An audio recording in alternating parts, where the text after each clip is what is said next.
আজ আপনাদেরকে শেখাবো নতুন একটা রান্না। আমি লিজা আপু আপনাদের। প্রথমে কড়াইয়ে তেল দিয়ে দিলাম,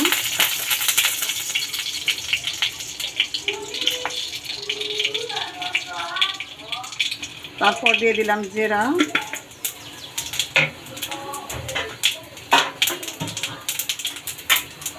তারপর দিয়ে দিলাম পেঁয়াজ, কাঁচামরিচ। আজ আমি আপনাদেরকে দেখাবো শাপলা দিয়ে চিংড়ি রান্না কীভাবে হয়। এগুলো একটু নাড়াচাড়া দিয়ে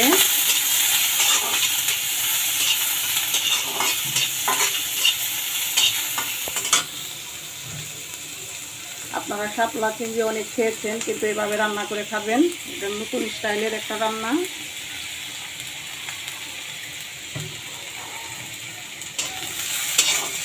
এগুলো একটু নাড়াচাড়া দিয়ে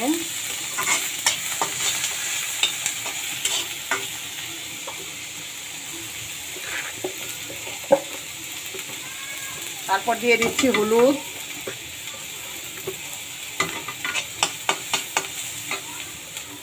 করব না। কাঁচামরিচ দিয়েছি, আমি কাঁচামরিচ দিয়ে রান্না করতে ভালোবাসি এবং খেতেও ভালো লাগে।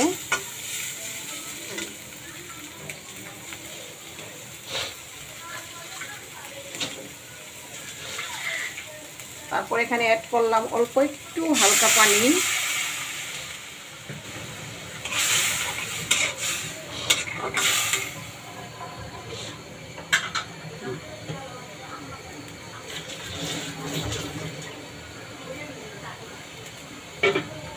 তারপর এখানে দিয়ে দিলাম জিরা, দেখুন জিরা।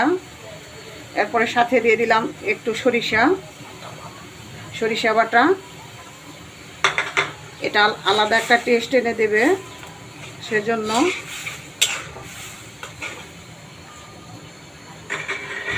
তারপরে একটু চাপা দিয়ে এটা ঢেকে রাখলাম কষানো পর্যন্ত। কিছুক্ষণ নাড়িয়ে চাড়িয়ে নেওয়ার পর দেখুন চিংড়িটা সর্ষের সাথে কত সুন্দর মিশে গেছে।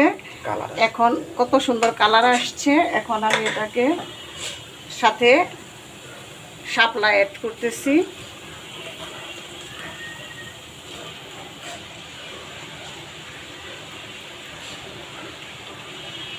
শাপলা অ্যাড করার পর এগুলোকে আমি ভালো করে নেড়ে দিচ্ছি।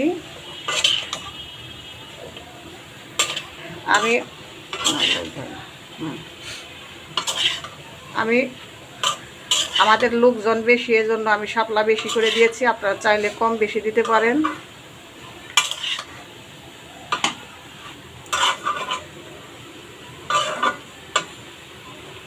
এবং এই শাপলাটা অ্যাড করার পরে কিছুক্ষণের জন্য চাপা দিয়ে ঢেকে রাখতেছি।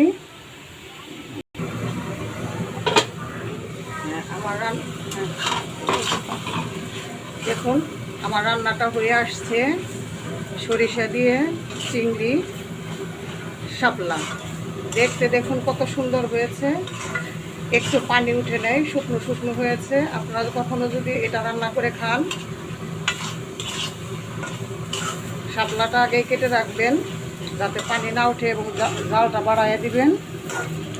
আর আমার এই রান্নাটা যদি আপনাদের ভালো লেগে থাকে তাহলে সাবস্ক্রাইব করে এবং পাশে থাকা বেল আইকনটি ক্লিক করে আমার পাশে থাকুন। এরকম আরও সুন্দর সুন্দর রেসিপির ভিডিও দেখার জন্য। এটা এখন আমি সার্ভ করব।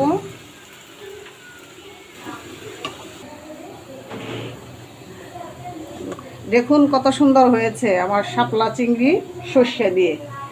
এরকম রেসিপি রান্না করে খাবেন এবং কমেন্টস করে জানাবেন কেমন হলো।